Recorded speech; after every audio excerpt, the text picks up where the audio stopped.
Vamos então retornando aos nossos lugares para dar continuidade a esse tema tão importante para todos nós, porque cada um que está aqui é um multiplicador. Então, vem o Afonso, apresenta para nós o resultado dos estudos, dos esforços dele, e cada um de nós aqui seremos multiplicadores do que nós estamos aprendendo. Então, que possamos continuar, como viemos até agora, em paz e serenidade.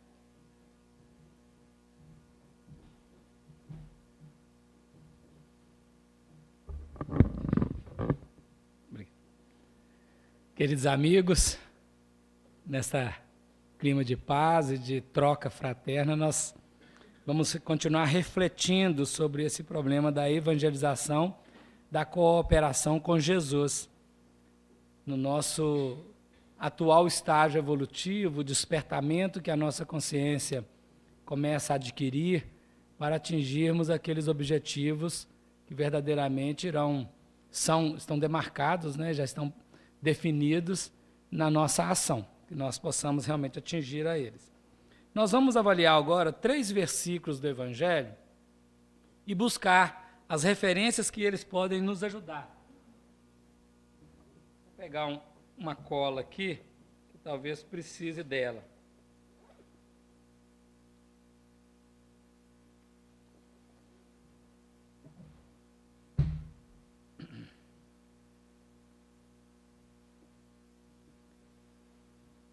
A passagem todo mundo conhece, já ouviu, já leu, já estudou, mas nós temos que voltar à recapitulação sempre, né? E traziam-lhe também meninos, para que ele lhes tocasse. E os discípulos, vendo isto, repreendiam-nos. Mas Jesus, chamando-os para si, disse: Deixai vir a mim os meninos, não os impeçais, porque dos tais é o reino de Deus. Em verdade vos digo que qualquer que não receber o reino de Deus como menino, não entrará nele. A gente lê assim, agora vamos tentar fazer pequenas avaliações, pequenas referências neste aspecto, para entendermos. Né? Traziam-lhe também, ou seja, além dos meninos, outros, né? Mas os meninos eram levados. Quem que levava? Quem levava aqui, fazendo só uma pequena análise, naturalmente são os responsáveis. Então, os pais, os tutores, os tios, quem seja, quem é responsável. O menino, ele é levado, ele não tem vontade própria ainda, só depois de adulto. Ele é constrangido, porque nós precisamos compreender que a nossa função de educadores, de instrutores, de orientadores, é conduzir aquele que ainda não é capaz a ambientes que possam tornar-lhe capaz para a vivência. Então, o menino, ele representa aquele que, do ponto de vista operacional da vida, é incapaz. Ele é levado. Ele não foi por ele próprio. E traziam-lhe também meninos. O objetivo, o sentido, vamos dizer assim, melhor do que o objetivo, o sentido, para quê? Que ele lhes tocasse. O filhote humano, se não houver toque nas faixas inaugurais da vida, se não houver o contato físico, ele morre. Se ele não morrer fisicamente, ele morre moralmente. Porque a nossa relação de contato, lei de relação. E esse contato ele é fundamental. Então, o toque não é apenas um toque físico, que está buscando aqui, mas um toque que possa transmitir valores, segurança, emoção, dar uma base. Então, o objetivo de levar a criança para Jesus é para que ela seja tocada. Nós vamos fazer, os familiares, os que estamos vivendo coletivamente, uma espécie de toque, sim. Mas esse toque profundo é no Cristo. Não só o Cristo Jesus, que é o Mestre Senhor, mas o próprio Cristo interno da criatura. Nós sabemos, todo mundo sabe disso, que o ser humano, qualquer estágio que ele estiver, não importa se ele está abrutecido ou se ele já atingiu planos maiores da sensibilidade. Aliás, o ser vivo é extremamente sensível aos elementos que tocam-lhe.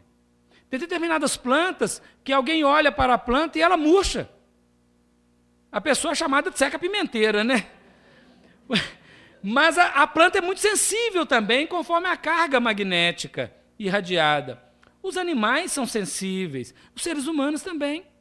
Se nós levarmos um homem muito embrutecido ao cinema, para ele ver um filme que tenha aspectos que tangem a sensibilidade, daí a pouco nós vamos ver ele levantar a mão assim, escondidinho assim, ó, e fazer assim, ninguém vê que não pode chorar, né? Mas foi tocado. Então, quando nós estamos buscando cooperar com Jesus, nós estamos entendendo que é preciso levar o menino. Mas que seja também o nosso menino, a nossa criança interna. Porque a nossa criança interna está ferida. Nas relações humanas que viemos vivendo ao longo dos tempos, nós nos ferimos muito. Porque não tivemos muita habilidade para relacionar. Criança e adulto têm dificuldade. Nós, ora, somos adultos, ora, crianças. Crianças primeiro, adulto depois, nas várias vidas. Então, as feridas relacionais, abertas, em chagas profundas, ainda estão acesas, estão abertas, precisando, no nosso trabalho, de cicatrizar as feridas. E Jesus é o grande médico das almas a auxiliar, cicatrizar as próprias feridas. No livro Memórias de um Suicida, o espírito Camilo Castelo Branco, ele escreve, narrando sobre a vivência dele no Hospital Maria de Nazaré, de um instrutor que tinha a forma de uma criança, jovem, 12 anos, né? E esse instrutor era esse menino que Jesus pôs a mão na cabeça dele quando falou: deixai vir a mim os meninos e não os impeçais. Estava definindo, naquele momento da orientação, um toque profundo para todos.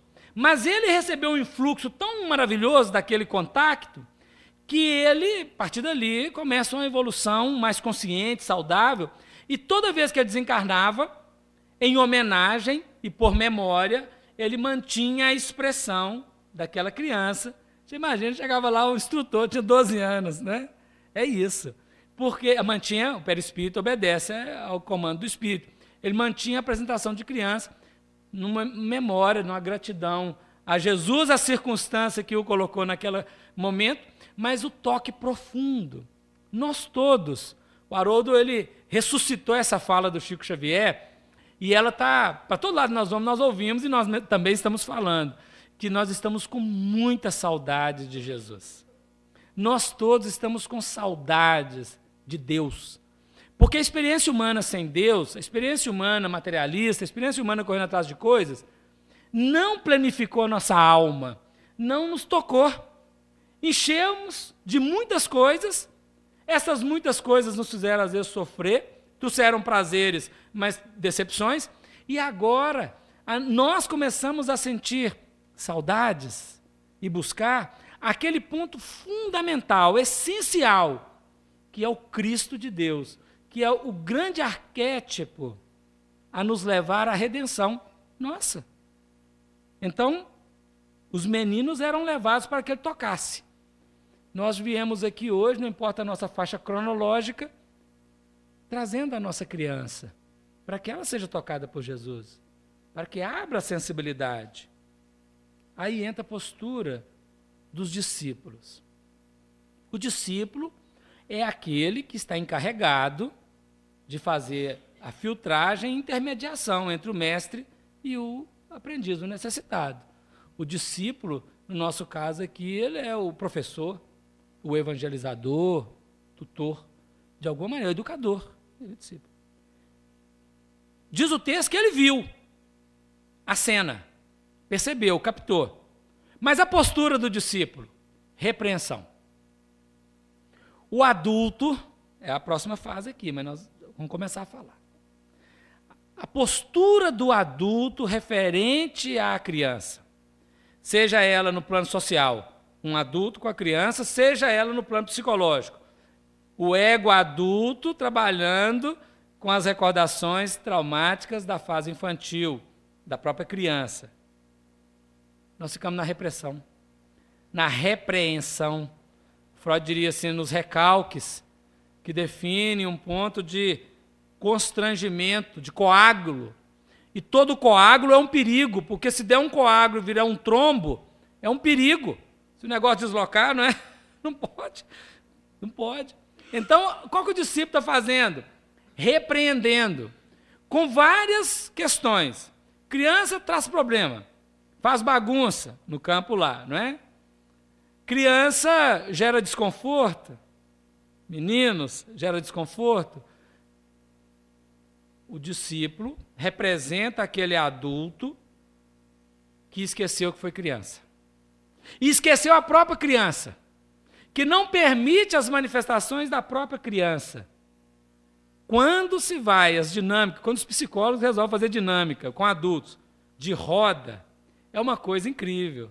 Porque a gente fica meio sem jeito, não é? A gente tem vergonha, a gente não quer fazer aquelas brincadeiras.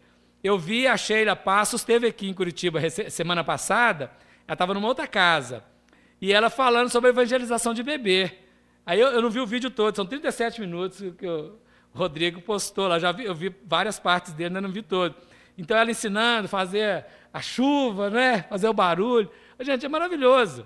A sensibilidade do coração feminino quando desperta, né? Sheila, Tânia e outras tantas que estão trabalhando esse processo da evangelização dos bebês em Belo Horizonte. E em Goiás, a Cíntia, que escreveu um livro sobre evangelizando bebês, a Cíntia Vieira, da Federação Espírita de Goiás, está nos ajudando a deixar de repreender para abrir, para tornarmos ou voltarmos a sermos um ser aberto. O grande problema quando saímos da infância, naquelas fases do despertamento da glândula pineal, é começar a ser muito sisudos conosco mesmo, e coisa de criança não serve mais. E nós, né? E aí, se não serve em nós, não serve na vida. E ficamos muito adultos, muito fechados. E a vida pede um ser aberto.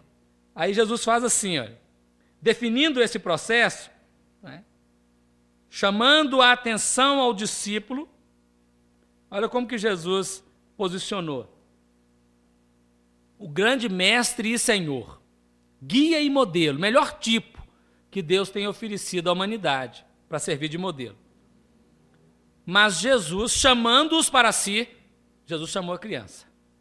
Jesus foi o ser mais aberto que teve na Terra, nós sabemos disso. É o ser pleno por excelência e o ser mais aberto.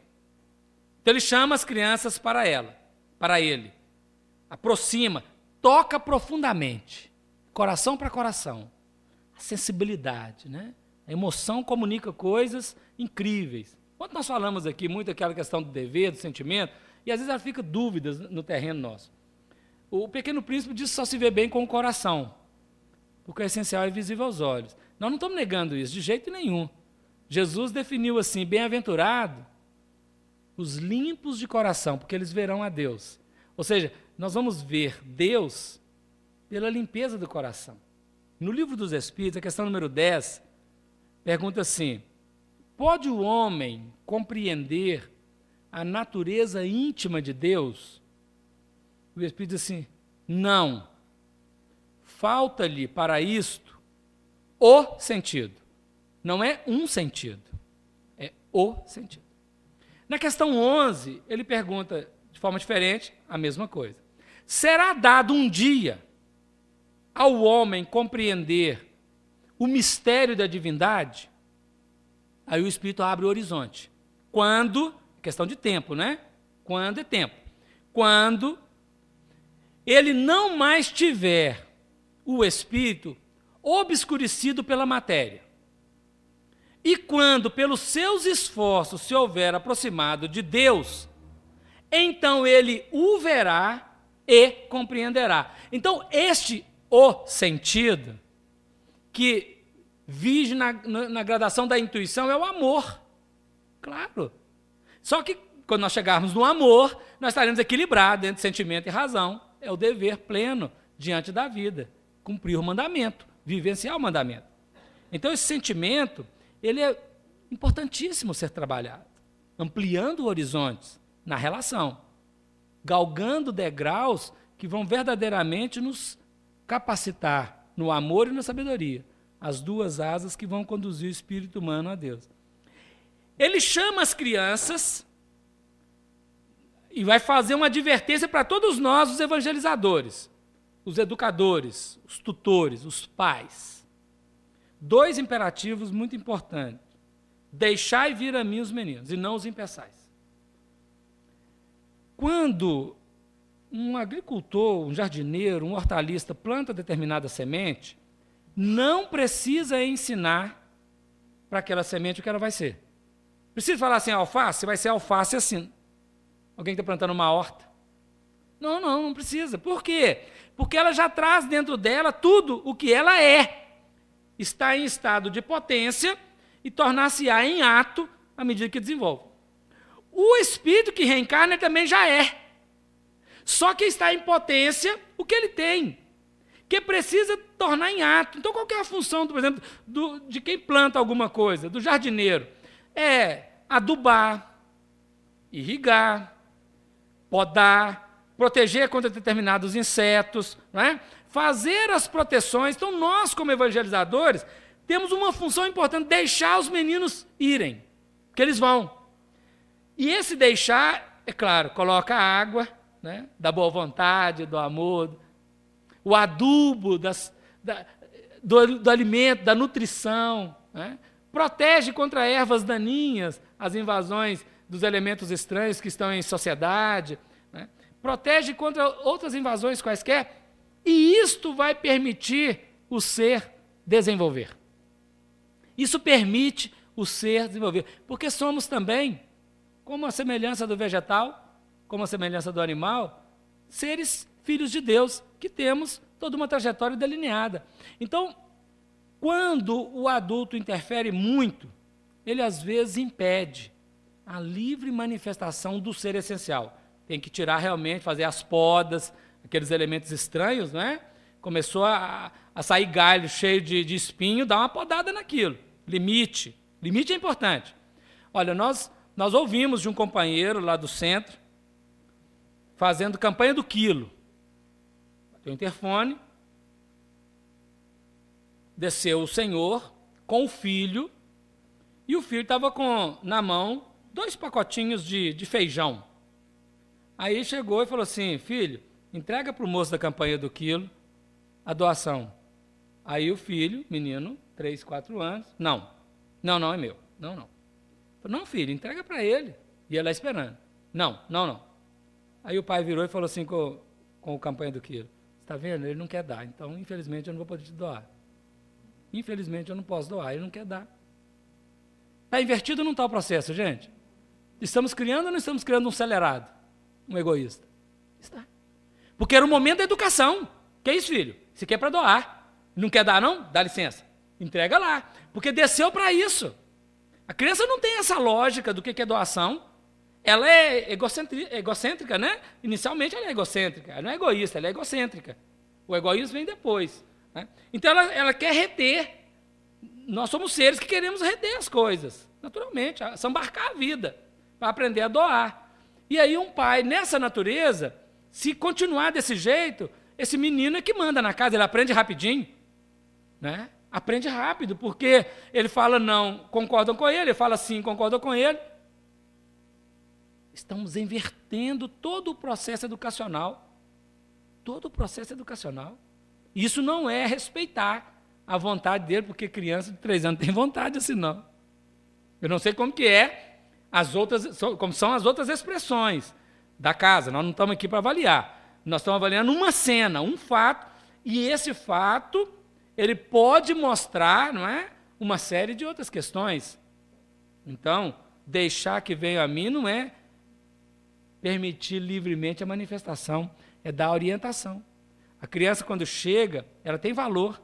Se nós atentarmos para essas inteligências, as mais variadas possíveis, chamadas de inteligências múltiplas, e outros componentes que possam surgir, e valorizar aquilo, podando os excessos, protegendo contra as invasões negativas, conseguindo, nós estaríamos cumprindo um bom dever. E é deixar, né? Não impedir, não impeçais, porque os discípulos, eles estavam impedindo. O intermediário é o grande problema na questão. Nós, os educadores, que já ficamos adultos. Na equação da criança com Jesus, nós somos o problema. Porque a criança, ela é o ser que está aberto procurando. Ele já é o mestre. Nós é que estamos intermediando. Então, o médium, por isso Allan Kardec escreveu um tratado sobre o médium. Qual que é o papel do médium? Na comunicação. Mas qual que é o papel nosso como médiums na vida? Pai e a mãe que geram o filho. Mas todos aqueles que têm a sistemática da educação, a sistemática de fecundar. E aí, trazendo para o nosso campo, cooperando com a vida, no nosso campo da evangelização. Claro, aqui a evangelização tem, na nossa casa espírita, 1 hora e meia de duração, uma vez na semana.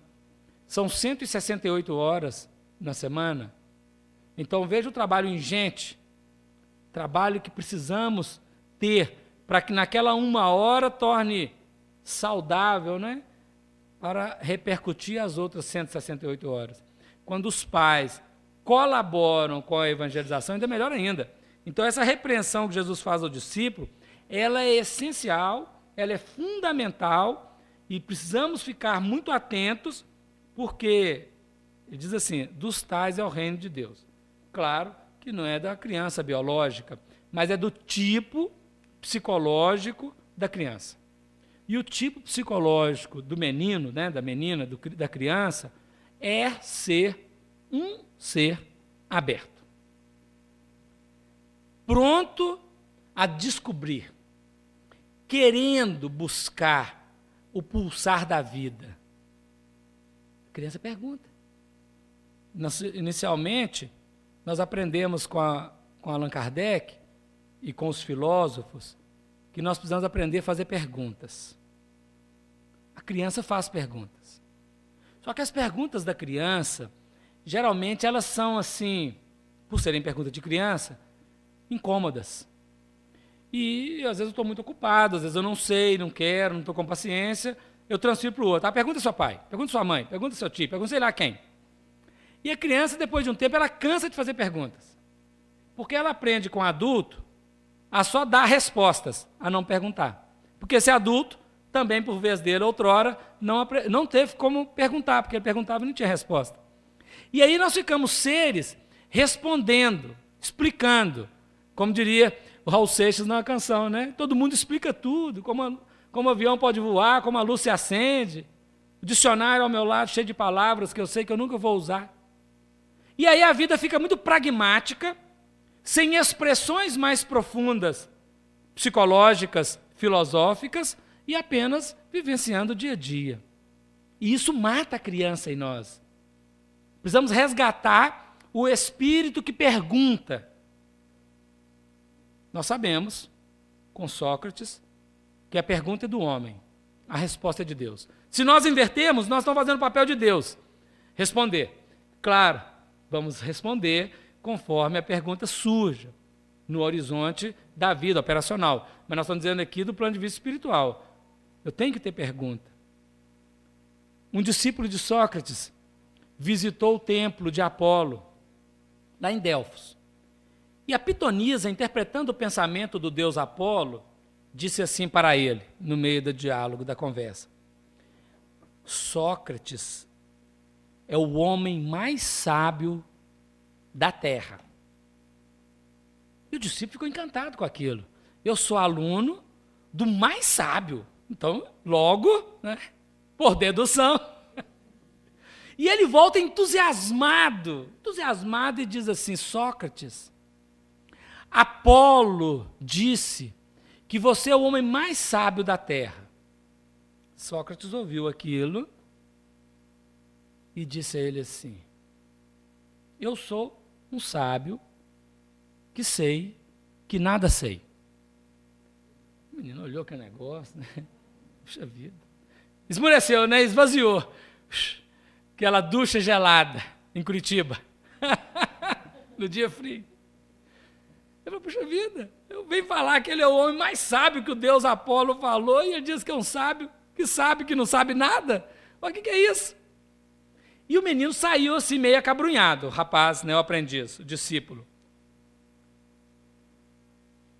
Mas o Sócrates ficou com um problema, porque a tradição dizia, Apolo não mente, a pitonisa não erra, quando Deus fala, fala.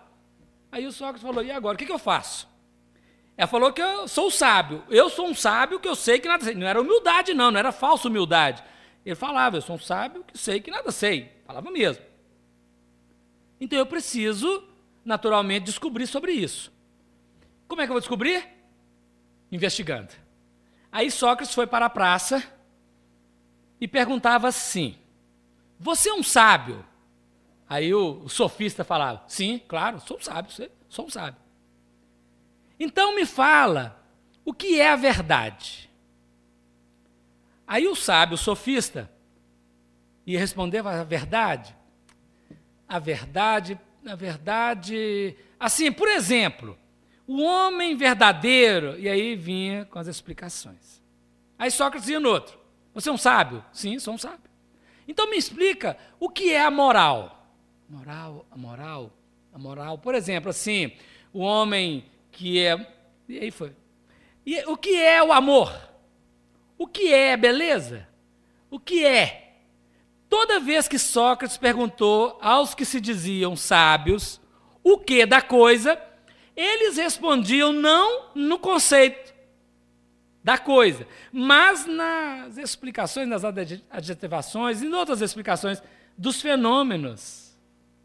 Isto não é ser sábio. E aí o Sócrates vai entendendo. Ele é um sábio que dizia que não sabia, porque estava em busca. Nesse íntere, o menino voltou lá e falou assim, Apolo, teve jeito não. Falei com o Sócrates que ele era o homem mais sábio, mas ele falou que ele é um sábio que não sabe nada. Aí Apolo, na tolerância dos deuses, diz assim, pois eu vos afirmo que Sócrates é o homem mais sábio do planeta, da Terra. Aí volta o menino novamente, né? Sócrates, eu fui lá e Apolo falou que eu sou o mais sábio. Aí o Sócrates diz para ele assim, eu sou um sábio, mas o que eu sei é gota. O que eu desconheço é o oceano. Sócrates não negou que ele era um sábio. Eu sou um sábio que sei que nada sei. E eu sou um sábio que o que eu sei é gota. O que eu desconheço é o oceano. Então, esta é a abertura do ser diante da vida. É de saber que o que ele detém de informação é uma gotícula diante do enigma da vida. E a criança, o menino, é este ser aberto. O reino de Deus não tem limites. O reino de Deus não está adstrito, não está preso. O reino de Deus é atemporal, é inespacial, é eternidade e infinito. E a coisa é tão grave que o Renato Russo falou assim, que o infinito é um dos deuses mais lindos. Como é que nós vamos definir infinito? A gente pensa em infinito, eternidade. Não é o infinito um tempo longo. Não, é ausência de tempo, não é tempo. E nem a eternidade é um espaço enorme. Não tem espaço. Infinito e eternidade no reino de Deus. Transcende o ego. Penetra no inconsciente puro. Abrindo, eu vou falar a palavra que não é dentro do conceito, horizontes. E a criança, o jovem, nesse aspecto, o menino, né? Ele é um ser que pulsa esta abertura. Competindo ao adulto, não fechar. Mas nós temos fechado muitas vezes. Não apenas pelos maus tratos na fase infantil, que ela faz tão importante desenvolvimento, mas pela indiferença às vezes, por não dar atenção. Quantas vezes no trabalho da evangelização, as crianças correndo nos corredores, nós as punimos. Precisamos de disciplina, de ordem, sem dúvida nenhuma, mas não da punição. Para que ela possa se manifestar, sentir que Jesus a acolhe. Isso é a função para todos nós. Esse é o reino de Deus que deve vibrar em nós, querer saber. Na nossa aula de evangelização, para a criança e para o jovem, nós precisamos considerar que a doutrina espírita, ela tem argumento para dialogar com todas as dúvidas que o ser humano tem. E ela tem argumento para ir além do que as explicações que atualmente nós conseguimos deter. Por exemplo, uma questão simples, de vida em outro planeta. A ciência está no incógnito, tem o máximo jornada nas estrelas e outras coisas assim semelhantes, né? Ficção. E nós temos material, mas muito material, para estimular o jovem ao estudo e à comprovação da vida filosófica, científica e religiosa em outros planetas. Comprovação. Precisamos usar esse material. O perispírito é um conhecimento que ele explica para as crianças, para o jovem, para o adulto, uma série de fenômenos que acontecem conosco e que não sabemos dizer. A criança pergunta assim, o que a gente faz lá que está dormindo? O que é o sonho, papai? Que é a sonha. E a gente não sabe dizer, não é? Nós não sabemos explicar o que são os sonhos. Nós não precisamos interpretar o sonho, mas podemos também, a doutrina espírita nos dá margem. André Luiz e Allan Kardec e outros espíritos nos orientaram plenamente a partir daquilo que tem sido trabalhado desde o Freud, o Jung e os outros analistas ou psicólogos que trabalharam com a questão do sonho. A doutrina espírita tem oferecido horizontes para nós entendermos, fora do corpo, o que estamos fazendo. Conhecimento do perispírito e o desdobramento ou o transe natural pela hipnose do sono, nós vamos ter uma gama de valores a serem estudados, fomentando na intimidade do aprendiz, claro, graduado na sua capacidade cognitiva, esse assunto tão importante, tão assim intrigante, né? Que chama a atenção. O processo dos ciclos de desenvolvimento no planeta, o problema das pirâmides, que ainda está aí a desafiar o entendimento humano nas explicações. Nós precisamos sair de fora da pirâmide e entrar dentro da pirâmide para explicar os fenômenos que estão lá, porque ali está a história da humanidade toda traçada nos túneis, nas subidas e descidas estão ali traçadas. E a doutrina espírita vai trazendo elementos, alguns autores, pontos que servem de referência para este movimento. O espírito, que é a equação que falta para a ciência humana, para a filosofia humana, no sentido de compreender a vida como um todo. Nós temos material para trabalhar com isso. Então, se nós soubermos usar o material, nós vamos acatar a criança e não repreendê-la. Não somente repreendê-la. Porque, às vezes, a criança chega com uma novidade, ou querendo uma novidade, e nós fechamos. Precisamos estudar. Porque evangelizar a criança, se ela é o ser mais aberto e é a fase mais importante, é o mais difícil. Falar para adulto é muito gostoso. Adulto olha aquela coisa toda, vai ali, né? Mas a criança não. A criança ela tem uma outra expressão, né? O menino tem uma outra expressão. Conseguir acessar, conseguir tocar a sensibilidade e a abertura da criança, conseguir criar um mecanismo de ressonância, maravilhoso. E é uma habilidade, isso não é uma coisa tão simples. Tanto que todos aqueles que refletiram sobre esse processo, Comênios, né, Rousseau, Pestalozzi e vários outros educadores após Sócrates, eles trabalharam esses elementos. São pontos importantíssimos de despertar o reino de Deus, que foge às limitações e os nãos dos seres humanos. E os próprios sims também. Em verdade vos digo que qualquer que não receber, está falando para nós, o reino de Deus como menino, não entrará nele. Então o adulto conseguir fazer um retorno em si mesmo e deixar o eu criança apresentar-se. Nós temos uma autora, acho que ela é de São Paulo, não estou me recordando agora de onde ela é. Ela chama Patrícia Gebrim, acho que é de São Paulo mesmo. Ela, buscando os recursos de um espírito que não está na doutrina espírita, nos Estados Unidos, as mensagens psicofônicas que ele falou, ele é intitulado, ele não pôs nome, ele é intitulado O Guia. O trabalho chama Patchwork.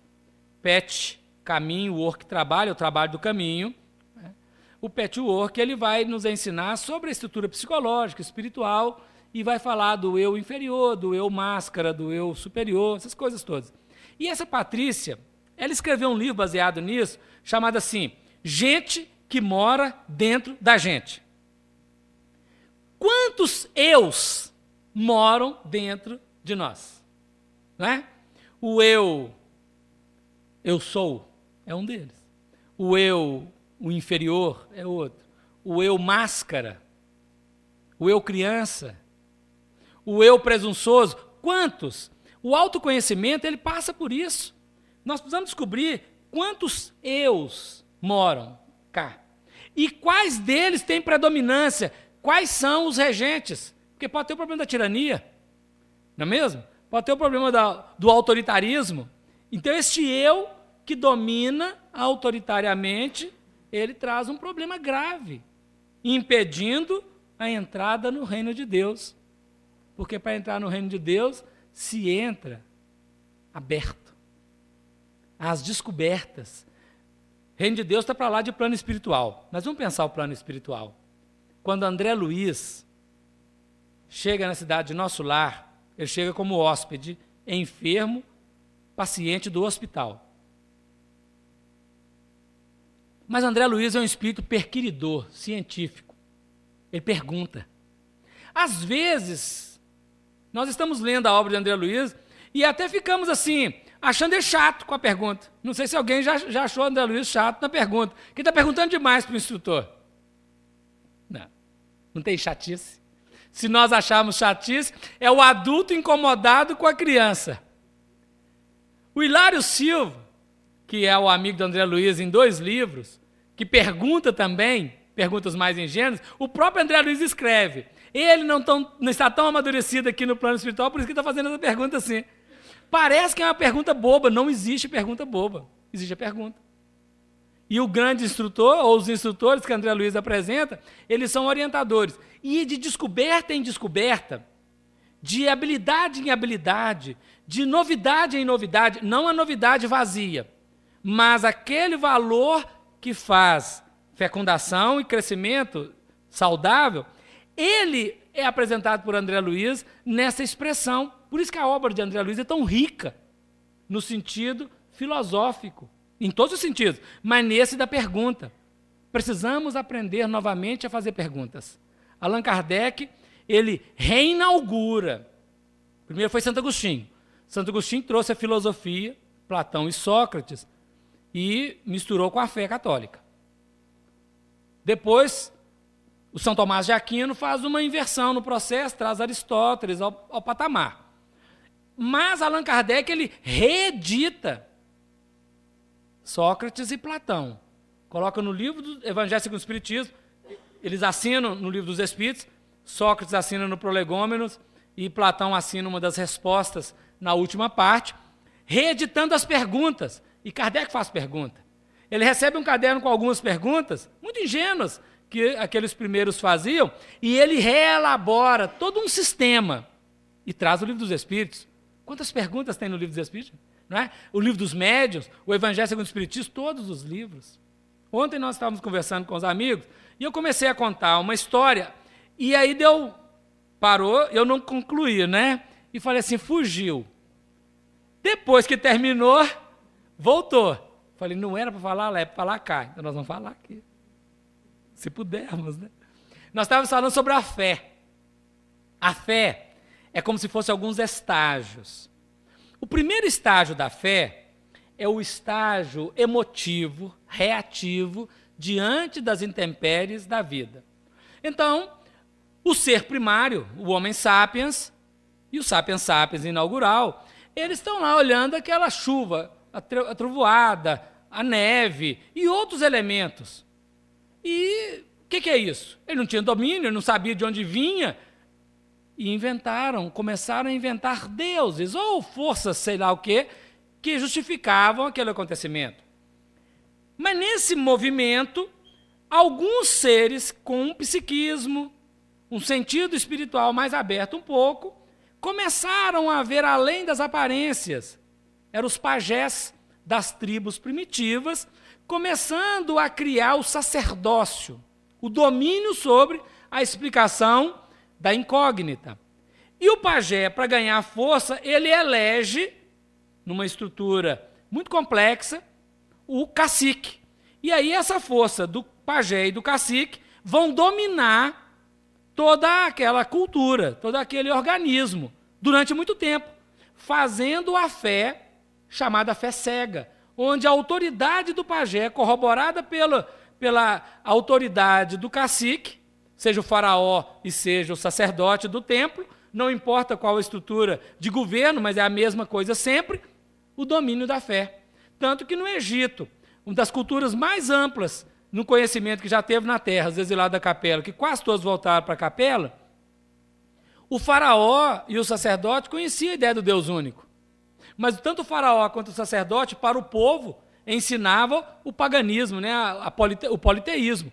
Está no livro A Caminho da Luz, e é o que nós aprendemos lá com os vários deuses. Né?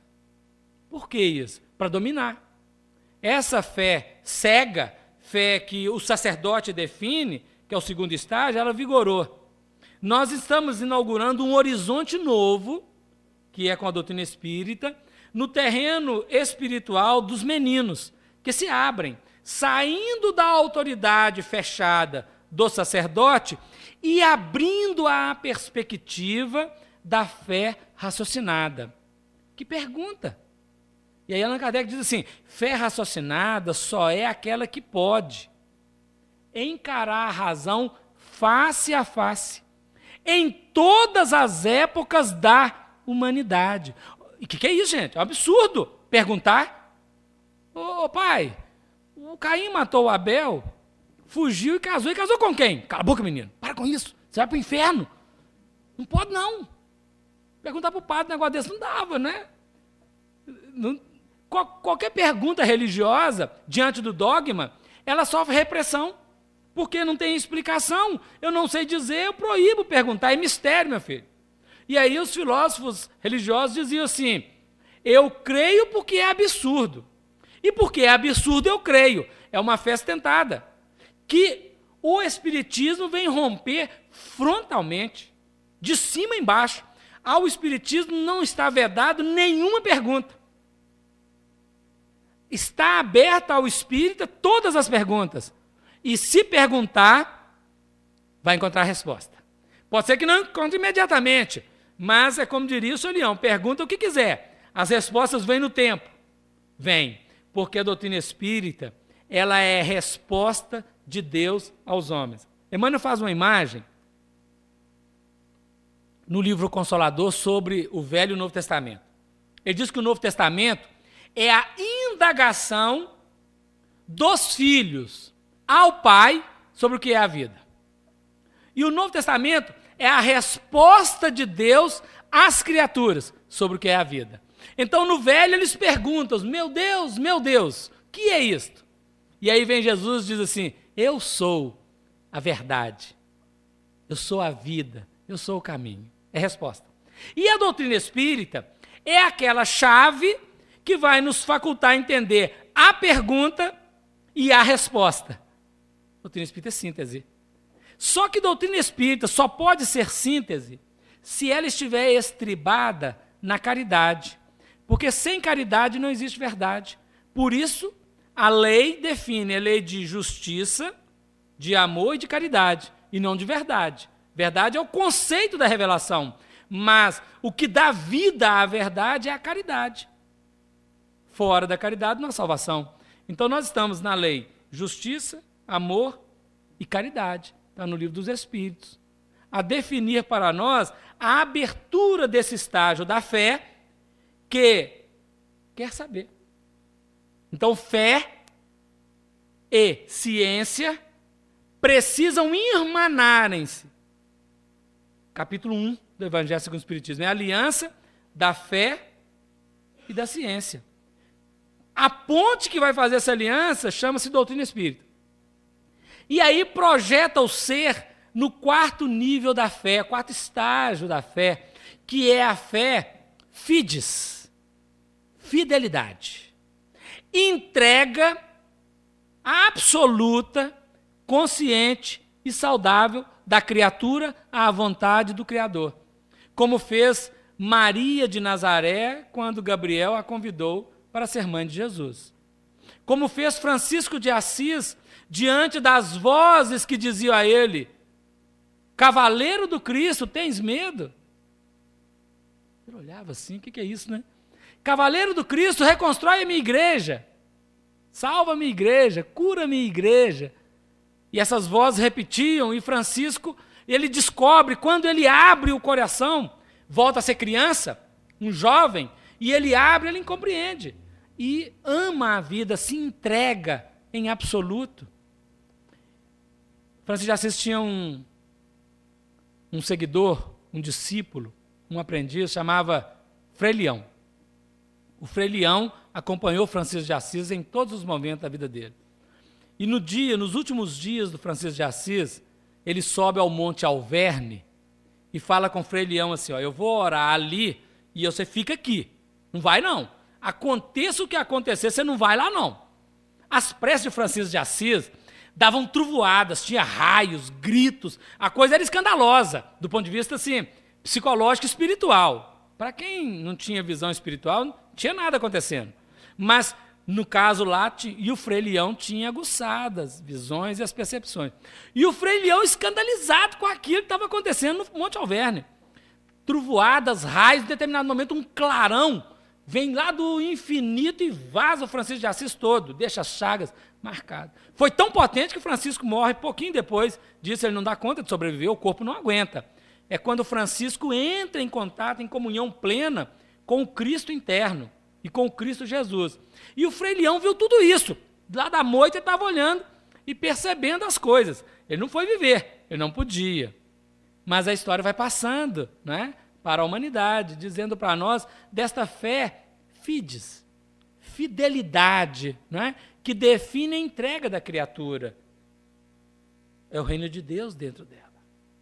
Neste processo todo da educação, da evangelização, da cooperação com Jesus, nós vamos precisar de alguns itens, os evangelizadores, de liderança. Só que a liderança com Jesus, ela é diferenciada. Lá no Evangelho de João, no capítulo 15, no versículo 16, Jesus fala assim: eu escolhi a vós. Não foram vocês que me escolheram, eu escolhi a vós. A liderança do homem na democracia é o governado que escolhe o governador. Na liderança espiritual com Jesus, é o governador que escolhe os governados. É diferente. É um outro patamar de horizonte. É Francisco de Assis que chama os discípulos. É o governador de nosso lar, que não é eleito pelos moradores de nosso lar, que organiza a cidade e centraliza a atenção, não pelo egoísmo, mas pelo altruísmo. Então, inverte o processo. Nós, como lideranças, precisamos nos colocar na condição de admiráveis. Emmanuel tem um livro, chama Livro de Respostas. No capítulo 22 deste livro, livro simples, 5 linhas. E aí, como é só 5 linhas, eles fizeram alguns desenhos. Capítulo 22 desse livro tem um capítulo chamado Admirável. Aí Emmanuel escreve assim: admiráveis são todos os espíritos nobres e bons que militam no bem, nas grandes expressões. Mas não menos admiráveis são todos aqueles que, errando, caindo, conseguem levantar e reerguerem-se para as novidades da vida, aprendendo sempre. Então, admirável é aquele que se coloca na vida na condição de servo da vida, sem ufanismo nenhum, auxiliando o outro. Esse é o verdadeiro líder. Nós precisamos de líderes que não queiram centralizar neles, eles se achando o máximo, mas que são capazes de aglutinar corações, permitindo os corações irradiarem. E isto é liderança saudável com Jesus.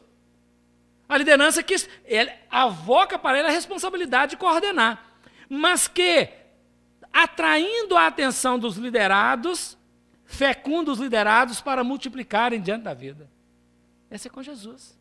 Mas se o evangelizador não fizer isso, ele fica no autoritarismo autocrático. E a liderança autocrática, paternalista, ela é uma liderança que não permite o crescimento do outro. Se o outro crescer, quem que eu vou ter de seguidor? Não é? Estamos tão carentes querendo seguidores que não deixamos o seguidor crescer. E Jesus é o grande líder que faz com que o seguidor cresça para que ele possa sair e o seguidor continuar. Não é mesmo? Essa é a verdadeira liderança que não está centrada no egoísmo. Ela está centrada no eu. O eu real que atrai, capta e reflete. E que ensina a abrir-se, captar e refletir. Então Jesus fala assim, eu vos escolhi a vós. Chamei, fecundei e encaminhei. O discípulo, ele recebe a criança chega, ou o aprendiz, quaisquer que seja, ele capta a atenção, tornando admirável e fecunda, para que aquela criança, aquele aprendiz, possa multiplicar diante da vida todos os valores do crescimento. Tornar-se admirável. Isso precisa acontecer conosco. Todos os educadores precisamos atrair, fecundando. Mas é preciso aprender a trabalhar em equipe. No Evangelho de Mateus, no capítulo 10, versículo 1, Jesus chama os 12, dá-lhes poder e autoridade. Dá-lhes poder e autoridade sobre os espíritos enfermos. Dar autoridade e poder não é de fora para dentro. A autoridade e poder é conquista do ser que domina sobre, que é o grande projeto da criação da vida, diante da vida. Dominar sobre tudo. Não pode ser alguém vicioso, porque o vício é escravidão. A virtude é domínio. O vício nos coloca dependentes de. A virtude nos coloca agentes sobre. Domínio.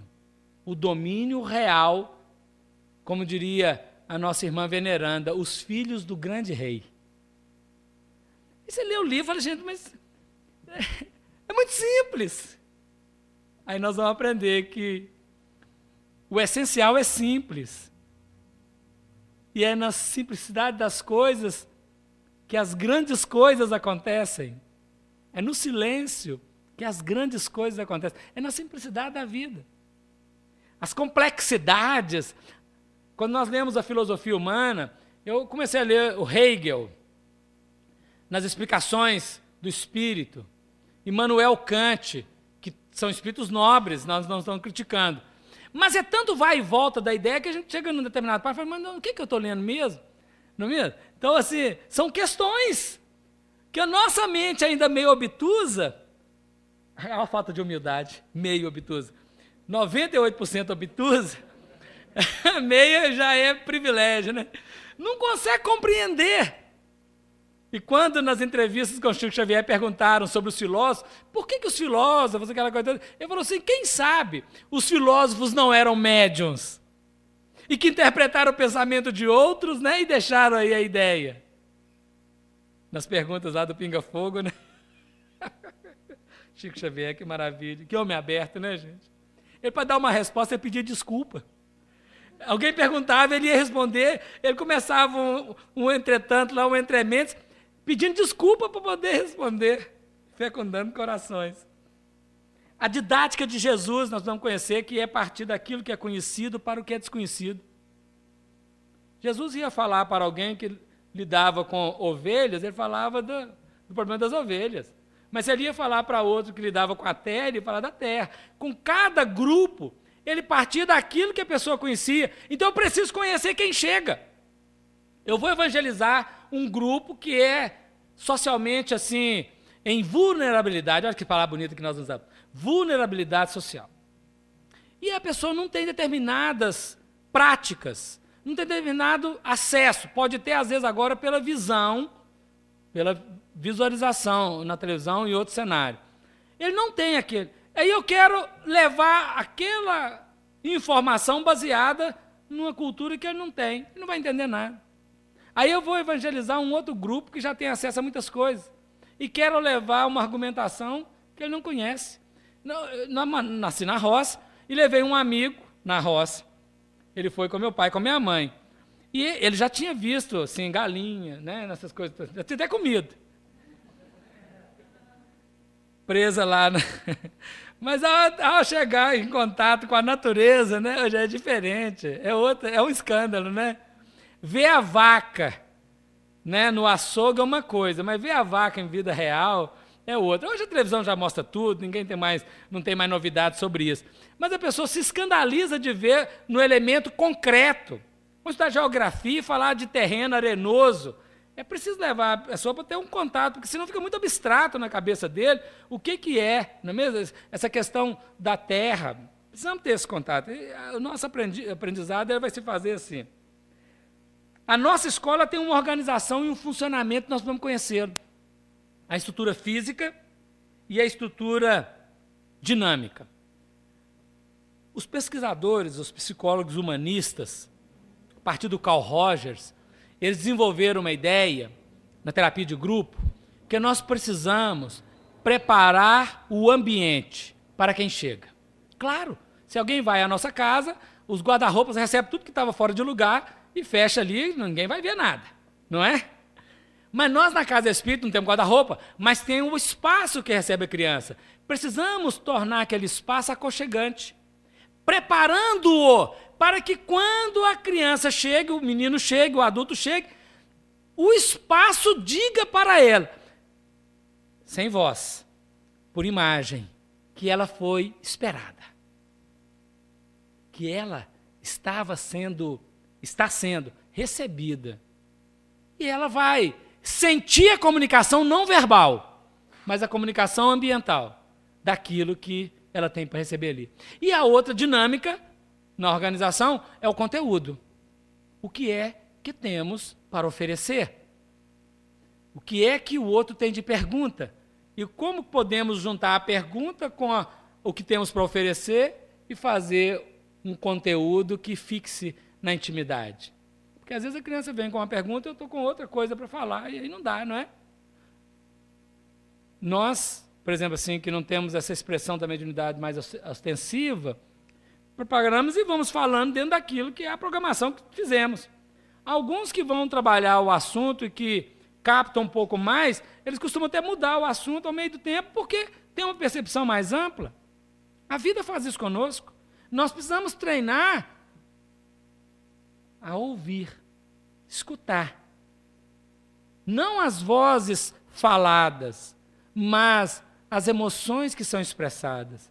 E o ser sensível, Jesus fala assim, naquilo que for falar naquele dia, não preocupa não, que o Espírito Santo irá revelar, né? Ou seja, abra a sensibilidade e escute. Permita que as vozes inarticuladas orientem. E aí os psicólogos americanos, eles conseguem, às vezes, todos os psicólogos, mas os americanos, em especial este, Paul Tournier, é um psiquiatra, ele escreveu assim, certa feita, observe o diálogo dos seres humanos. Na maioria das vezes são diálogos de surdos. Nós falamos, mas não ouvimos. O outro fala, a gente não escuta, porque a gente está tão preocupado com a resposta que vamos dar, que a gente não consegue captar. Aí fica aquela sensação de não comunicação, e isso não gera empatia. E não gerando empatia, é apenas formal o nosso contato. Mas o objetivo de chegar para Jesus é ser tocado. Então nós vamos nos tocar, comunicando ao outro que aquilo que ele vem dizer é acolhido, é sentido, é registrado. Respondendo, não às vezes falando que seria a resposta, porque não é para dar a resposta, mas dizendo a ele, eu te escutei. Não precisa mais nada. Não precisamos resolver o problema de ninguém, porque cada qual ele tem a sua estrutura, mas precisamos comunicar para o outro que compreendemos, que captamos, que sentimos aquilo que ele estava dizendo, qual que era a questão dele. 2 ouvidos, uma boca, para dizer para ele, na proporção, né? Proporcionalmente, o que devemos falar e devemos ouvir. Escutar, treinar, ouvir o que o outro está dizendo, muito mais para além do que ele diz, é o que ele não diz, é um aprendizado para o evangelizador, dentro da dinâmica da educação que se propõe. Naturalmente, nesse processo aqui, para entrar, tem que ter a chave. Para entrar, Jesus disse, eu sou a porta. Quem entrar por mim, salvar-se-á. E entrará, e sairá, e achará pastagens. Mas para isso precisa ter a chave, não é? E a chave é a descoberta do Espírito que somos. Na verdade, que vamos manifestar, para definir o entendimento da vida, abrir as portas da vida, com o ângulo do Espírito da verdade, o Espírito do Consolador, né? O Paracleto, o advogado, que defende a causa real da vida. Nós precisamos descobrir isso aqui. Jesus é a porta que está esperando por nós, como chave para abrir. Porque no certo, não é? Ele diz assim, no certo não, invertendo o processo e definindo como que essa questão da chave é importante, ele diz assim, no Apocalipse 3:20, eu não, eis que estou à porta e bato. Se alguém ouvir a minha voz e abrir a sua porta, entrarei em sua casa e cearei com ele e ele comigo.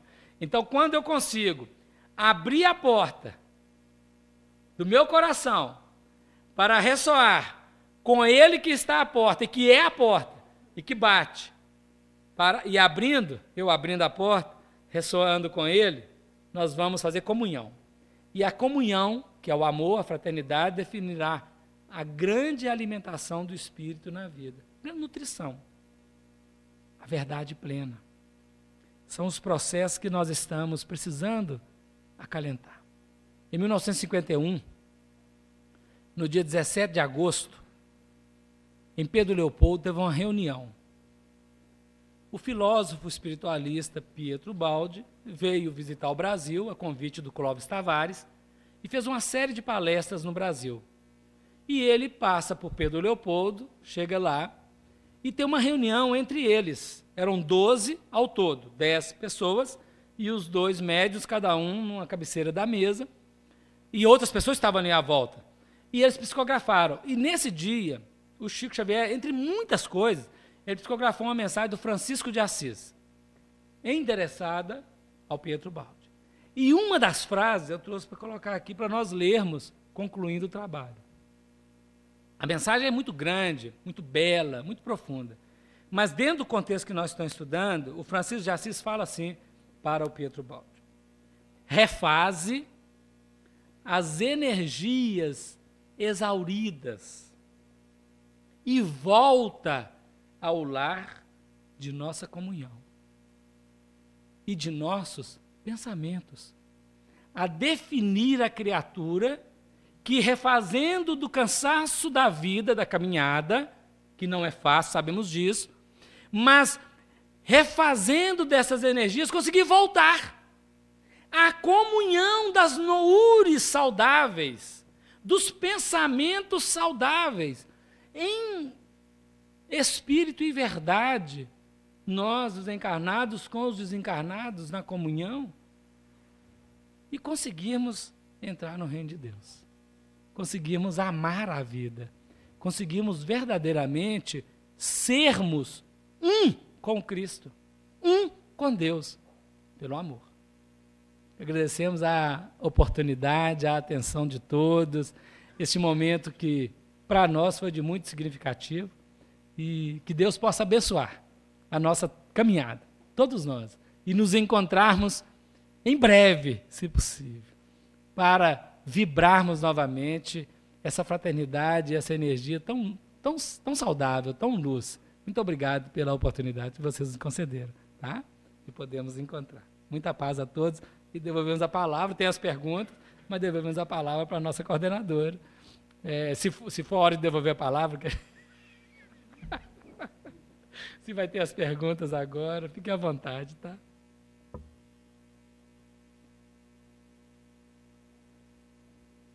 Deixa eu perguntar, depois eu pergunto. Pode fazer. Faça. É.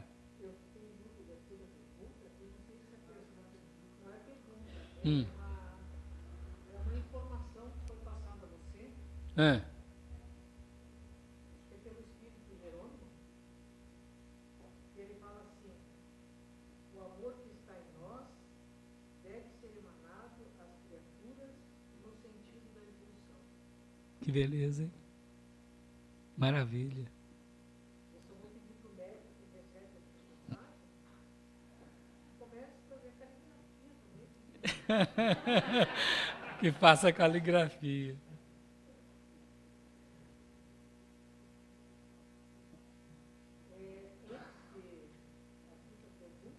Uhum.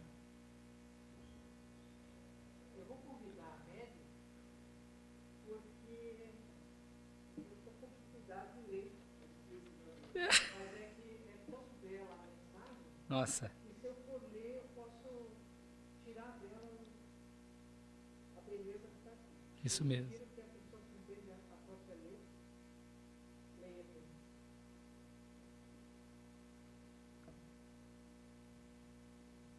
Eu não estou dizendo que a letra é feia, estou dizendo que eu não consigo.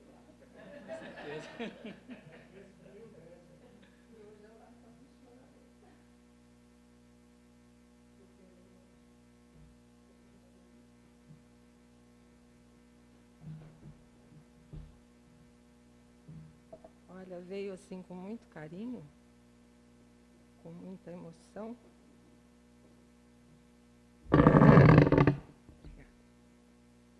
Dirigida ao Afonso, com o título assim: Semeia e segue. E aí ela diz assim: guia as almas nas trilhas da tua vida, levanta o véu da letra que aprimora, educa os corações e sem demora derrama a luz nas sendas da tua lida. A semente que plantas, ora, ora, tece a raiz na terra recolhida. No âmago do solo faz guarida e desperta florindo em nova aurora. A cortina do tempo se abre em festa e o presente, em verdade, manifesta que há alguém, mãos erguidas sobre o monte. É que enquanto semeias de mansinho as bem-aventuranças no caminho, é Jesus quem te acena no horizonte. Alta de Souza.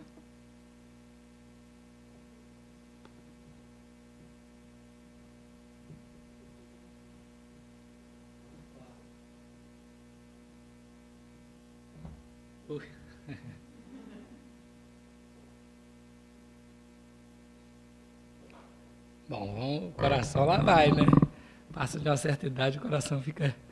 Mas Alta de Souza, eu gosto muito da mensagem fraterna, né? Que todo mundo conhece. A gente acha que aquele poema é um soneto, né? Maravilhoso. Todo mundo acha isso. E temos uma identidade muito grande com esses pensamentos. Que bom. Muito obrigado, os espíritos que vão investir.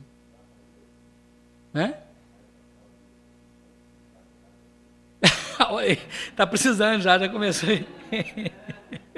Assim, né?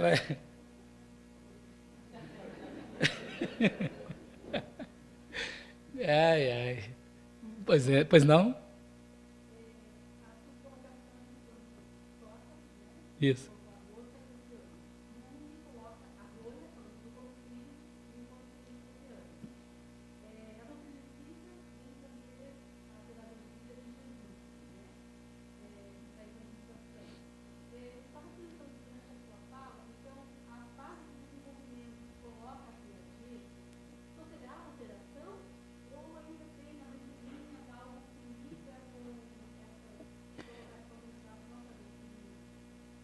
Olha, o que nós temos pensado nesse terreno, estudado, é que toda a sabedoria humana ela vem trazendo uma reflexão até o final das expiações e provas. A partir da regeneração, nós teremos uma nova ordem, e o Evangelho, que será a grande bússola, ele irá trazer outros elementos para as reflexões, né? Então, nós, por exemplo, pensamos assim, a doutrina espírita, ela própria, ela não é um fim, ela é meio para nós compreendermos, né? Porque ela está adstrita a um tempo, os pensamentos estão adstritos a um tempo. Depois da regeneração, quando nós entrarmos naqueles planos mais saudáveis e não tivermos mais, que não vai ser na regeneração que vai acabar o mal, né? Mas não tivermos tanta expressão do mal, onde a nossa liberdade de vivências vão ser mais abertas, naturalmente nós teremos outros horizontes. Porque, por exemplo, Jesus não tinha inconsciente. Jesus era plenamente consciente. Integralmente, ele é luz, não tinha sombra, não tinha nenhuma variação nele. Então, ele é plenamente consciente. O nosso inconsciente é muito grande, tanto o passado quanto o futuro. Nós temos um pequeno aspecto de abertura, né? Então, à medida que isso expandir, o nosso entendimento será outro. Então, por exemplo, no livro Obreiros da Vida Eterna, quando André Luiz narra, descreve o Asclépios é um espírito que vibra na faixa de quem mora em Júpiter. E o Asclépios vai fazer uma visita ao nosso lar. E aí eles reúnem 20 espíritos, entram em prece e criam um ambiente para que o Asclépios possa manifestar. E ele manifesta só o tronco. A parte de baixo ele está num roupão, porque é espírito de envergadura muito alta, na cidade ainda bem básica, né, no mundo espiritual. E lá o Asclépios, ele faz uma palestra, daí a pouco será perguntado a ele várias coisas. Todas as perguntas ele responde com um versículo do Novo Testamento. Aí a gente pensa assim, quem está em nosso lar estuda Evangelho mais do que nós. Prepara, né? A equipe toda trabalha lá nas colônias espirituais. E aí o Espírito vem e responde aquela indagação com um versículo. Mas aí o versículo toma uma outra dimensão. Então nós vamos compreender a vida pelo Evangelho. Então não é que Piaget está errado, nem Freud, eles fizeram em determinado momento aspectos, abrir horizonte. Mas depois que a gente chega no alto do monte, o horizonte é outro, né?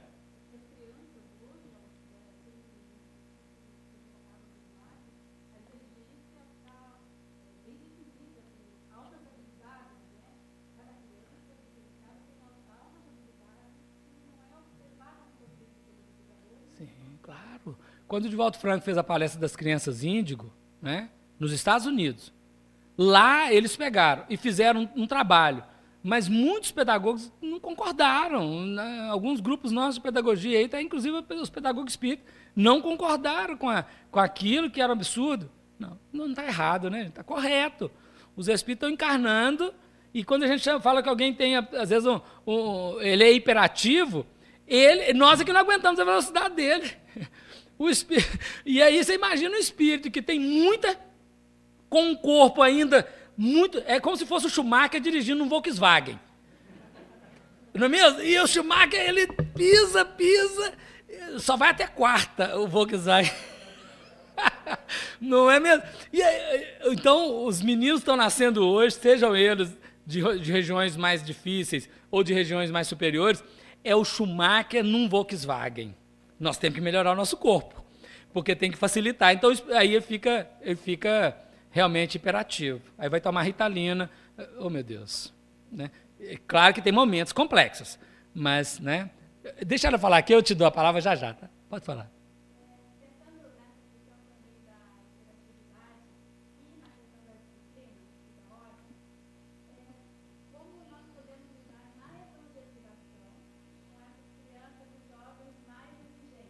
Nossa, não é? Mesmo quando tem essas exigências, essa super exigência, é uma habilidade que nós vamos precisar desenvolver. É do aconchego, do afeto. Porque a criança que chega com muitas exigências, ela desperta em nós uma coisa muito ruim, o espinho. Ele fala, que menino chato. Quando ele já não fala, mas pensa. E o pensamento vai lá e comunica para ele, que a criança sabe escutar. ela escuta pensamento, escuta sentimento, escuta energia. E aí ela fala assim, eu não sou bem-vindo aqui. E como ela quer chamar a atenção, ela está carente, porque na casa dela também ela é chata, entendeu? Aí ela vai reproduzir o padrão. Nós precisamos desenvolver, criar em torno de nós algodão. Algodão. Quando chegar aquela criança, esse algodão vai impedir de manifestar que menino chato. E nós vamos ajoelhar e falar assim, vem, e vamos abraçar. Porque é isso que Jesus fazia. Quando chegava alguém perto de Jesus, essas pessoas intragáveis, excetuando o momento em que ele precisava de ser achincalhado, né, na crucificação e tal, ele, quando era assim, a pessoa que chegava, ele simplesmente escutava, abria, olhava, falava, estou aberto. E a pessoa mudava. Por exemplo, assim, uma cena magistral, a única coisa que eu registrei do filme Ben-Hur, né, é quando o soldado romano está batendo em alguém e ele levanta para bater. A única vez que Jesus aparece no filme, ele olha, e o olhar sensibiliza profundamente o algoz, e ele abaixa a mão e não bate. Não é? Magistral. Porque ela define o educador por excelência, o evangelizador que capta e não reflete o que captou, mas reflete a amorosidade. Por isso que Jesus fala assim, não repreenda a criança. A repreensão é essa. Não, nossa, aquele menino, você entendeu? Precisa de amor. E aí, como a pessoa é sensível ao toque, quando ele se sentir acolhido, você pode ter certeza, vai ser seu ajudante. Agora, isso é um exercício. Nós não vamos fazer isso de hoje a amanhã. Então, nós vamos fazer uma prece em casa, Senhor, eu estou indo. Não é?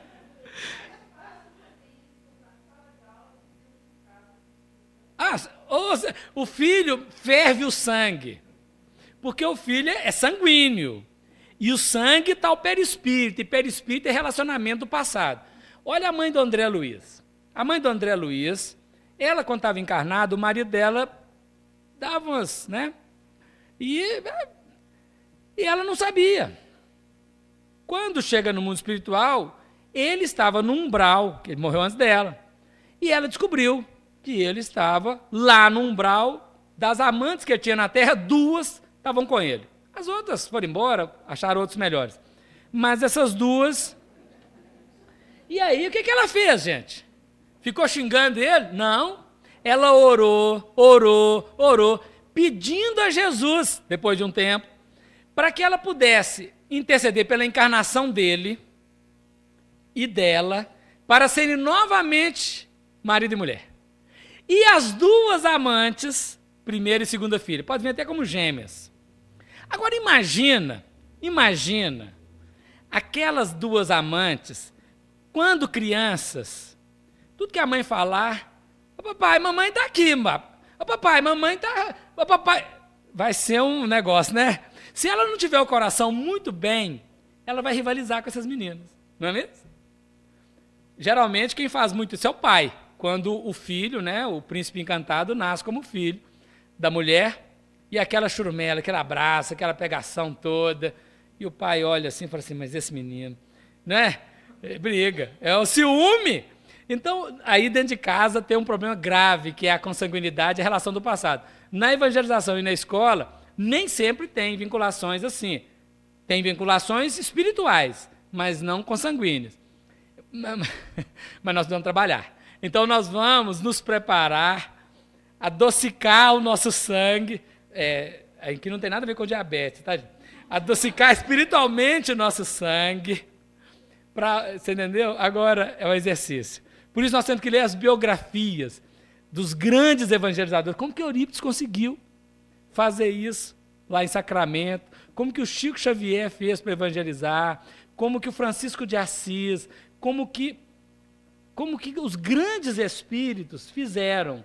A Teresa de Calcutá e outros tantos fizeram e conseguiram, né, tornar admiráveis para tantos espíritos, às vezes assim, muito difíceis mesmo, e conseguiram sensibilizar. Como que a Bela e a Fera conseguiram se encontrar lá no Walt Disney, né? Deixa ele fazer primeiro, depois você vai.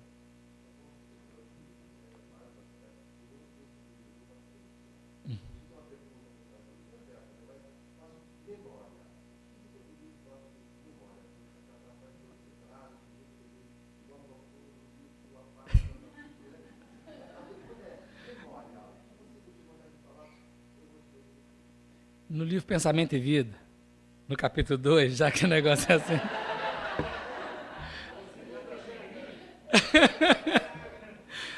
O capítulo chama Vontade.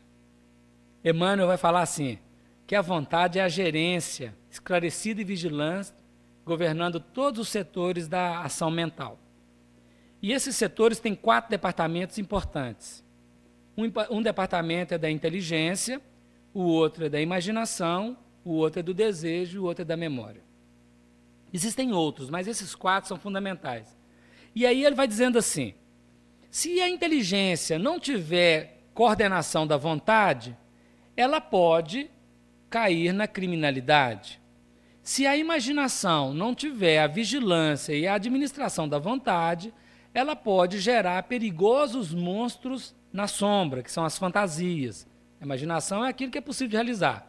A fantasia é aquilo que não é realizável, é apenas fantasia.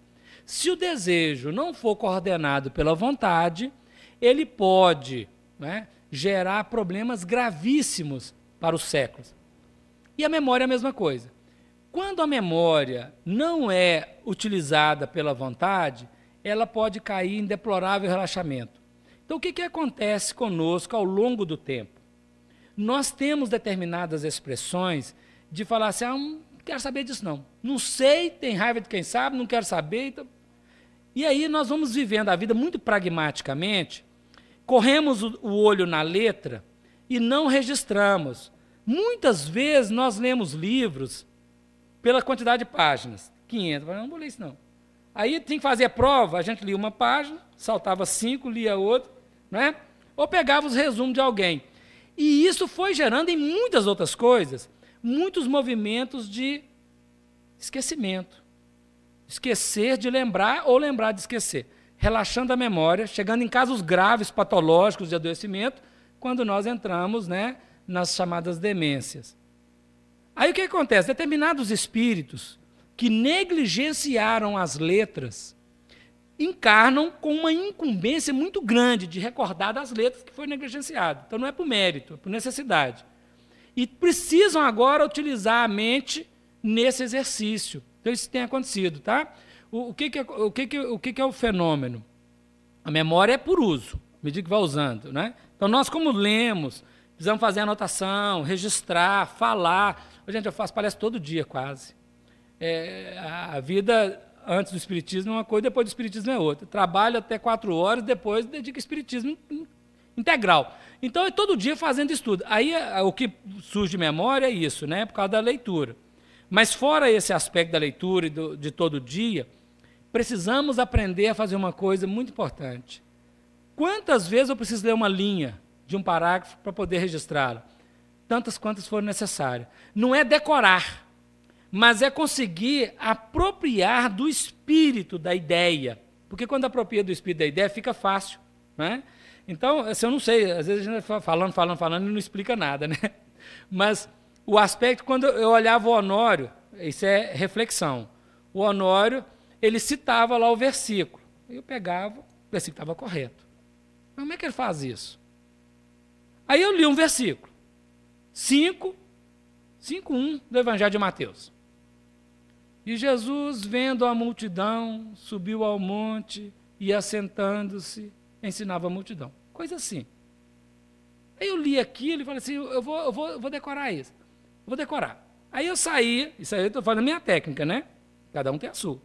Eu lia, e aí falava, 2 minutos depois eu ia falar o versículo. Saía nada quase. Aí eu voltava lá, mas como é que foi mesmo? E aí foi aos poucos abrindo. Eu não sei dizer. Os negócios foi abrindo. Então, eu não faço isso para mostrar erudição. É porque o negócio vem. Então, vem e a gente fala. Não é? Às vezes, eu estou com um livro aqui. Se precisar, a gente abre o livro. Deixa ele, né? Mas, às vezes, não precisa abrir porque a ideia vai surgindo. Porque nós temos que fazer dessa maneira. Lembra? Vamos lembrar. Divaldo Franco foi fazer a primeira palestra dele. Foi lá no Nordeste, né? Acho que é em Alagoas, Maceió. Ou Aracaju. Aí a memória. Onde é que é, né? E quando ele começou a falar, os espíritos mostraram o PowerPoint na frente dele. Não tinha assim para o público, para ele. Aí ele tá que fala, lia, maravilhava a entonação, aquela coisa empolgada. Ele falou, nossa, que legal. Todo mundo veio aplaudir. Falou assim, não, ninguém sabia. Ele, ó. E aí falaram, você fala de novo para a gente? Claro, lógico. Pensou assim, bom, eles vão mostrar, é só falar, né? Vou ganhar os méritos. Mandaram ele fazer o assunto e falou, tá beleza. Não preparou, não estudou, não procurou saber. Chegou na hora da palestra, né? Querido, ele fala, igual fez da outra vez, né? Senhoras, senhores, jovens, adultos, crianças, né? Cadê o slide? Senhores, senhoras. Lá pela terceira vez o slide não abria. Falar o quê? O povo expectante. O gesto de humildade. Falou, amigos, eu vou confessar. Aconteceu assim naquela outra vez. E eu agora achei que era assim que ia ser. Não estava entendendo bem o negócio. Então, quando vocês me chamaram, eu falei assim, bom, não preciso preparar, porque os Espíritos já vão mostrar. É? E aí, falou, hoje não vai ter assunto. Nós vamos embora, porque eu não sei o que eu vou falar. O gesto de humildade, o Espírito chegou e falou para ele, pois é, hoje passa. Nós vamos te salvar. Porque você se revelou, que tem que se revelar, né? Da próxima vez o senhor nunca mais faz isso.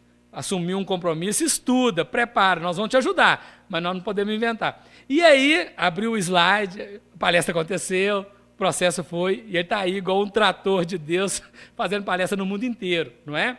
Porque é esse o processo. Então, o que faz a memória? Acho que é o exercício. O uso da vontade, não é?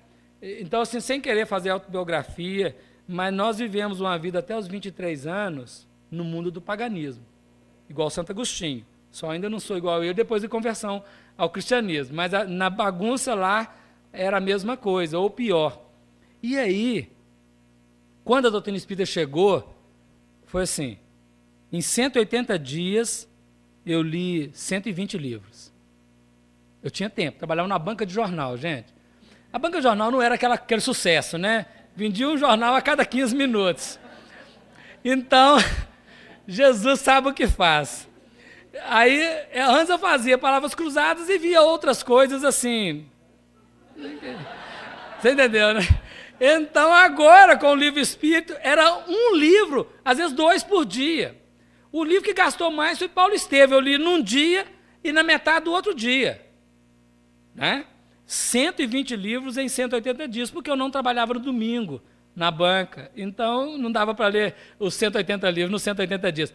Isto eu acho, estou pensando, tá? Eu estou pensando, que é como se fosse uma invasão e abriu assim um negócio, porque eu, quando chegava para ler o livro, no outro dia, eu falava assim, mas onde é que eu li isso?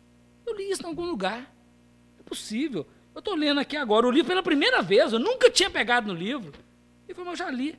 Aí eu fui entender depois, que no mundo espiritual, eles mostravam assim, ó, se vai ser isso, você vai estudar amanhã. Mas eles fazem com todos, não é só com um não é comigo não, é com todo mundo. E aí quando eu voltava e pegava o livro e estava lendo, era como se fosse uma recordação. E aí a coisa ficou. Agora tem livros, que eu já li 2 vezes, teve um livro que eu li 2 vezes, Entre a Terra e o Céu, marquei o livro todo. Aí foi 88, 89 e 88. Recentemente eu peguei o livro para ler, porque era um seminário que a gente ia fazer lá na FEAC. Alberto falou, vamos fazer Entre a Terra e o Céu. Eu falei, tá. Aí eu peguei o livro para ler, eu falei, eu não li esse livro, não. Eu não li esse livro, eu não lembrava de nada da outra leitura, das 2. Eu falei, não é possível. Por quê? Isso é um boicote, é um bloqueio, porque o conteúdo é um conteúdo complexo, é um conteúdo de família, é um conteúdo da sexualidade. São pontos que nós trazemos do passado, determinados bloqueios graves, sexo e destino, entre a Terra e o Céu. Aí nós lemos, já tínhamos caminhado 20 anos com o Espiritismo, e aí o trabalho de renovação já estava sendo feito. Pegamos, fizemos a leitura, fizemos a palestra, está lá, está até tá por aí, né, na internet gravada, né? Não está? Acho que está gravada. Né? Está no blog também, né? Quer dizer, já deu um plus, né? Então acho que a memória, sem entretantos, chegando ao finalmente, né, como diria o Dorico Paraguaçu. Eu não sei, acho que eu uso. Pois não. É? Então, tem 4 minutos. Faz a pergunta. Porque o tempo lá vai ligeiro e fagueiro.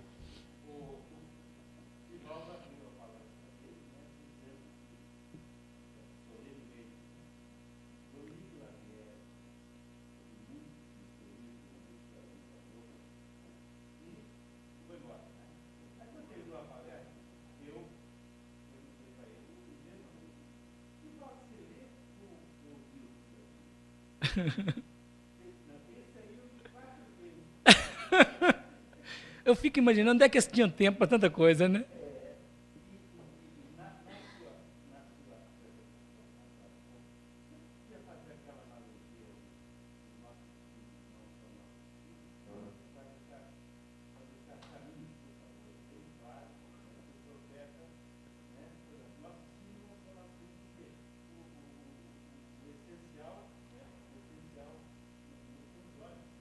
É. Isso. É.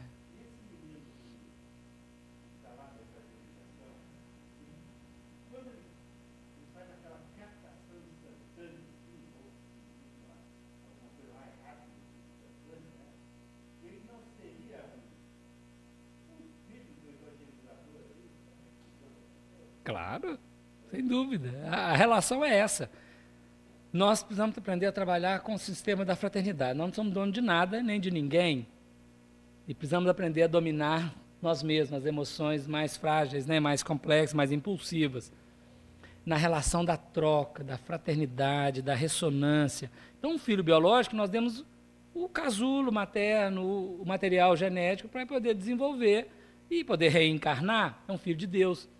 E quando trabalharmos nessa relação, seja em qualquer faixa cronológica, na relação eu, tu, o olho no olho, a sensibilidade de coração para coração, de alma para alma, era ela definir verdadeiramente, para além de todas as construções ou aspectos transitórios, biológicos, sociais, econômicos, qualquer que seja, para vermos um filho de Deus. Olhar no outro e ver ali um filho da luz, como eu também sou filho da luz, e podermos fazer o grande vínculo do amor. Porque quando o jovem chegou para Jesus e falou assim, bom mestre, que bem farei para herdar a vida eterna? O evangelista Marcos diz assim, e Jesus o amou. E disse ele, por que me chamas bom? Bom é só o nosso Pai que está no céu. Mas, se queres entrar na vida, guarda os mandamentos. Ele falou, quais? Ele falou, não matar, não roubar, não adulterar. Ele falou, mas tudo isso eu já faço. O que me falta ainda?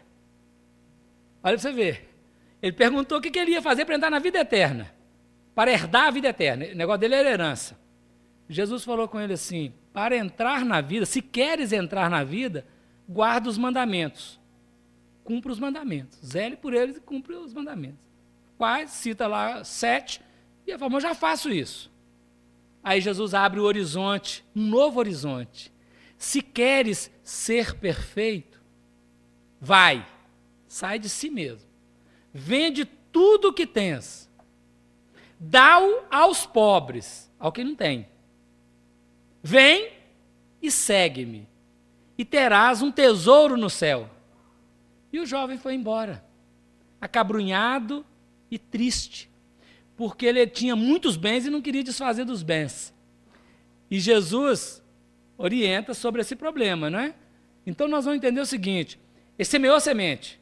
O jovem, naturalmente, hoje está trabalhando. Naquela ocasião, ele não foi trabalhar, ele não quis. Então nós vamos receber, amar a criatura e oferecer para ela o que temos de melhor. Se ela acolher agora, ótimo. Se ela não acolher agora, amanhã, depois, amanhã quem sabe, né? Vamos fazer assim. Mas o nosso tempo ligeiro e fagueiro já chegou, o tempo não para. Muita paz a todos. Pois não.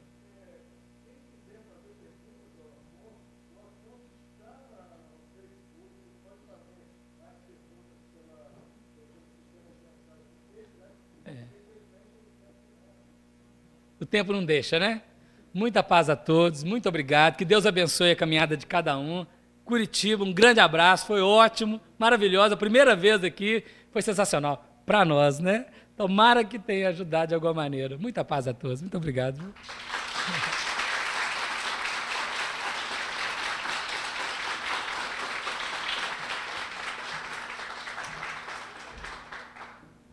Obrigado. Esse livro é daqui. O Grupo Fraterno Pingo de Luz, não sei se você conhece, mandou uma mensagem para você. Então, o médium que recebeu também recebeu com aquela letra. Então, vai passar limpo, depois vai colocar para você. Tá bom? Olha, eu tenho só uma pergunta para fazer e ainda, olha a minha gentileza, num domingo. Você não precisa responder agora. Você pode responder depois. Eu só tenho a perguntar quando é que você volta. Coração para coração. Voltarei, né? Voltarei. Mas esperando por ele.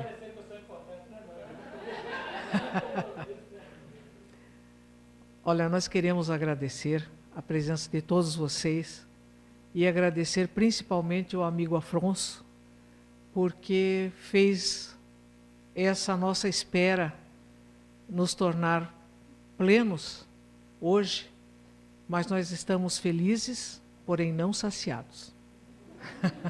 Então queremos novamente a sua companhia, pedimos que a sua viagem de retorno seja muito feliz, em paz, e que você leve desta casa todo o amor e a amizade que você já conquistou.